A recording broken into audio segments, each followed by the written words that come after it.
Hello everyone, magandang araw po. Bale, nandito po tayo ngayon sa Harvest Tissue Culture Laboratory sa may Pasig. Bale, i-highlight ko lang po ito, yung aming mga research posters ng mga students namin na nag-conduct po ng research dito po sa Tissue Culture Laboratory ng Harvest. Heads up po kay Mr. Oliver Distor at yung mga students niya po na gumawa ng mga ganitong research. At it's actually successful.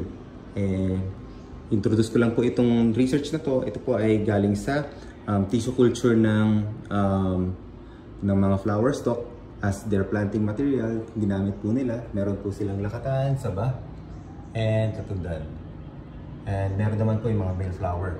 So far maganda po yung naging outcome at yan po yung naging isa sa mga naging research po namin together with the Rizal Technological University students and professors po.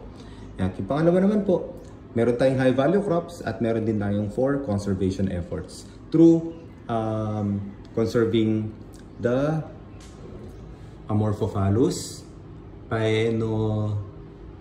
paenifolius. Ito po yung pungapong. Ito po yung mga mababantot po yung flower or corpse plant po ang tawag sa kanila in common name. So mapapansin niyo po, maganda rin po yung outcome ng kanilang tissue culture results at lahat po yan ay kinandak dito po sa tissue culture natin. At ipapakita po namin sa inyo kung saan din po sila nagkandak ng tissue culture. Bale, buksan lang po natin ito. At ito po, welcome sa aming very humble tissue culture laboratory.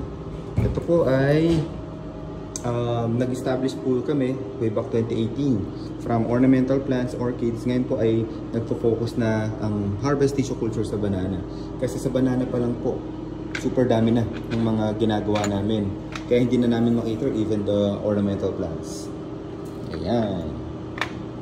So, pati yung mga chemicals po na ginagamit namin, we are not using ammonium and potassium nitrate kasi super mahal po ng mga chemicals na yun. Kami na lang po rin yung nagpo-formulate ng sarili namin na pagkain ng mga saging sa loob ng bote. So yes, yan po yung mga nakikita nyo. At lahat po yun ay readily available po dito po sa Harvest Agribusiness Corporation Pasig City or Pasig Branch. So yan. At dito rin po nagkakandak ng research yung mga bata or yung mga estudyante. So we can do partnerships po in terms of laboratory research, thesis, and partnership in terms of the production ng gusto nyong crop na gusto nyong i-propagate dito po sa loob ng bote. So yan po, meron din po kami mga existing waling-waling from Dubai owner at meron din po kaming mga research from sa mga fern, kaya meron din po kaming mga Protalus or Gametophytes. So lahat naman po yan ay under research po pero hindi na namin magawa dahil sa super dami. At dito naman po sa aming transfer room.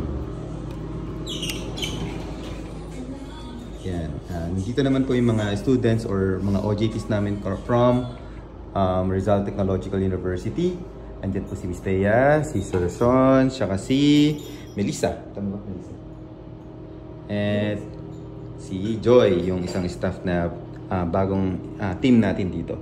So they are doing banana tissue culture. A very humble setup. But you can actually produce thousands of seedlings eventually.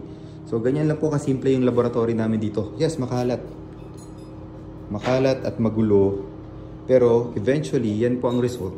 It's not necessarily kailangan lahat dapat bago, dapat social, dapat scientific ang approach. It's not necessarily po. Okay? Yan. Then, dito naman po sa setup namin.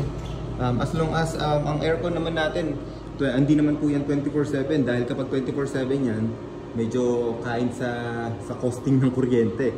So hindi natin sinasanay na masyadong malamig lagi ang culture area natin or else mahirapan din tayo mag-acclimatize ng mga plants. At ganito lang din po kami mag-acclimatize. May mga extra space dito po sa culture media, ay sa culture room, yung bawat shelf kung may mga extra space, sayang kasi yung hangin or yung lamig ng aircon, pati yung liwanag na nanggagaling sa artificial light or LED light, pwede na yan. Basta na-acclimatize na po, pwede na natin yan ilagay sa mga seedling tray. Ganyan po kami mag-acclimatize para kahit po yung mga maliliit lang na seedling na akala natin hindi na mabubuhay, eh kaya pa rin po namin i-revive or pabuhayin. So kung may mga interested individual po na gusto nyong mag-avail ng mga banana tissue cultures and ornamental plants, message lang po kayo sa Facebook ng Harvest Agribusiness Corporation. Yung facebook.com/harvest.corp or yung short term sa corporation po. Ayan. So, kung sakali naman po may mga technical concerns kayo sa mga in-avail niyo, in-order niyo, we are also transparent to accommodate you po.